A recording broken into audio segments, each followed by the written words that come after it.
नमस्कार। तनु की जुबानी चैनल में आपका स्वागत है। हमारी आज की कहानी है भाभी जी। यूं तो मैं 32 साल की होने वाली थी, पर आज भी किसी हूर से कम नहीं लगती हूँ।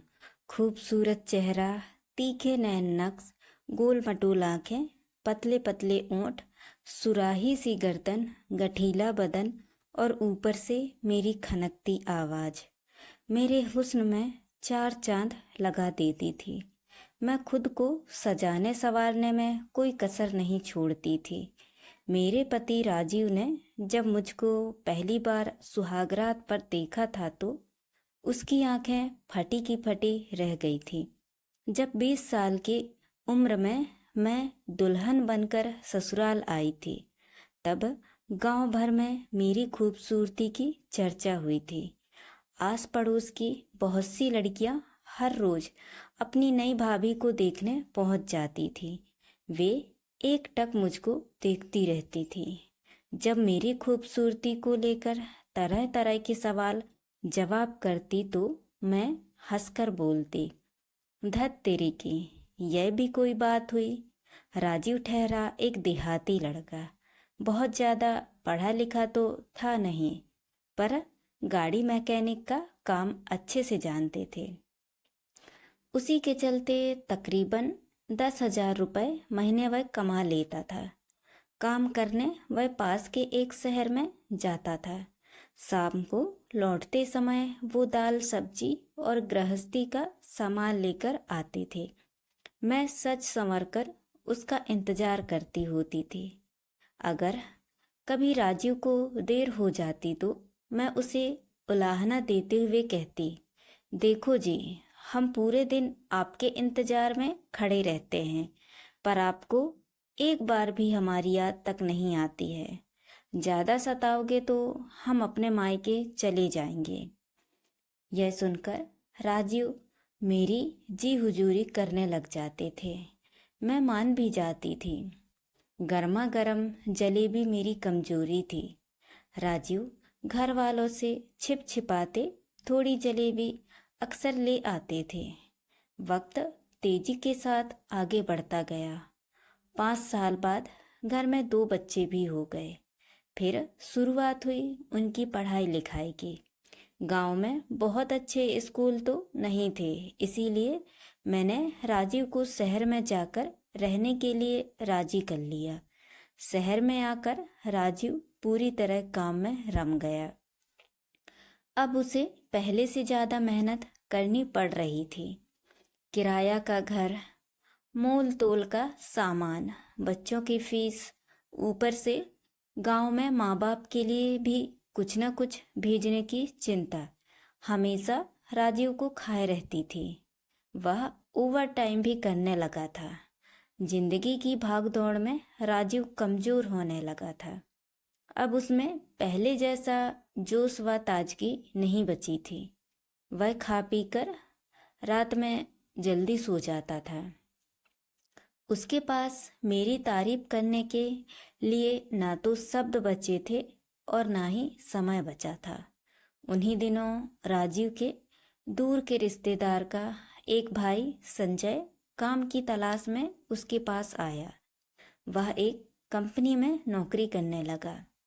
हमारे पास वाले ही कमरे को किराए पर ले लिया। संजय की ड्यूटी ज़्यादातर रात में ही होती थी। वह आधे दिन आराम करता और बाकी दिन में अपने छोटे मोटे काम निपटा लेता था। मुझसे उसकी पटरी खूब बैठती थी। खाली समय में हम दोनों खूब हंसी मजाक करते थे। संजय मेरी तारीफ के पुल बांधता तो मैं मुंह में आंचल भरकर हंस देती थी। संजय मेरी मस्त हंसी में कहीं खो जाता था। संजय की अभी शादी नहीं हुई थी। वह मेरे चुलबुलेपन, रूप रंग और मदमस्त अदाओं का दीवाना हो गया था। मैं भी उसे छेड़ने का कोई मौका नहीं जाने देती थी। एक दिन मैं संजय से बोली थी, गांव कब जाओगे?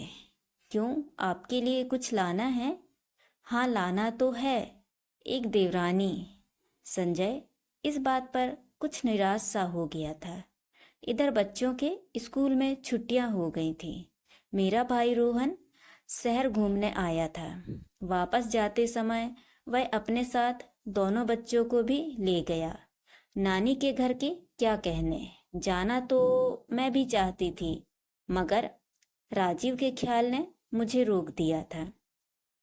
उसके खाने पीने, कपड़े धोने की चिंता बनी हुई थी। राजीव सुबह 8 बजे अपना खाना लेकर घर से निकल जाता था और देर शाम 9 बजे तक ही घर लौटता था।